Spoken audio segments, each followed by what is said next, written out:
രാജ്യങ്ങളിൽ അതിക്രമങ്ങളും ആക്രമണങ്ങളും അഴിച്ചുവിടുകയാണ്. ഇറാനിൽ പിഞ്ചു കുഞ്ഞുങ്ങൾ മുതൽ പരമോന്നത മതമേലധ്യക്ഷൻ വരെ കൊല്ലപ്പെടുകയാണ്. ഗസയിൽ പാവപ്പെട്ട പിഞ്ചു കുഞ്ഞുങ്ങളെ ബോംബിട്ട് കൊല്ലുകയാണ്.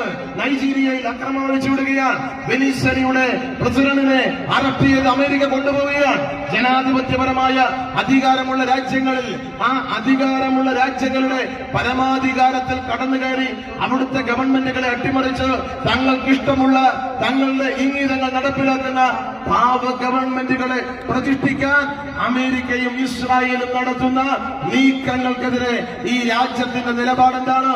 ജവഹർലാൽ നെഹ്റു സോവിയറ്റ് യൂണിയനും അമേരിക്കയും ഉൾപ്പെടെയുള്ള മുതലാളിത്ത സോഷ്യലിസ്റ്റ് ചേരികൾക്കെതിരെ, ശാക്തിക ചേരികൾക്കെതിരെ മൂന്നല്ലാക രാജ്യങ്ങളെ ചേർത്ത് പിടിച്ചുകൊണ്ട് ചേരിചേരാ നയത്തിന് രൂപം കൊടുത്തു. നമ്മുടെ ചേരിചേരാ നയത്തിന് വെള്ളം ചേർക്കപ്പെട്ടിരിക്കുന്നു. നമ്മൾ അമേരിക്കയുടെ മനോരോഗിയായ പ്രസിഡന്റ് ട്രംപിന്റെ അടിമക്കൂട്ടമായി ഇന്ന് രാജ്യം ഭരിക്കുന്ന ഭരണാധികാരികൾ മാറിയിരിക്കുന്നു. ഈ ലോകത്ത് നടക്കുന്ന അക്രമങ്ങൾ അപലപിക്കാൻ അവർ തയ്യാറാവുന്നില്ല. അമേരിക്ക ഈ രാജ്യത്തിന്റെ വാണിജ്യ കരാർ തീരുമാനിക്കുകയാണ്. ഈ രാജ്യത്തിന്റെ വ്യാപാര കരാർ നിർണയിക്കുകയാണ്. പ്രിയപ്പെട്ടവരെ, അതിനെതിരായി കൊണ്ടുള്ള പ്രതിഷേധം നമ്മുടെ രാജ്യത്ത് ഉയർന്നു വരേണ്ടതുണ്ട്.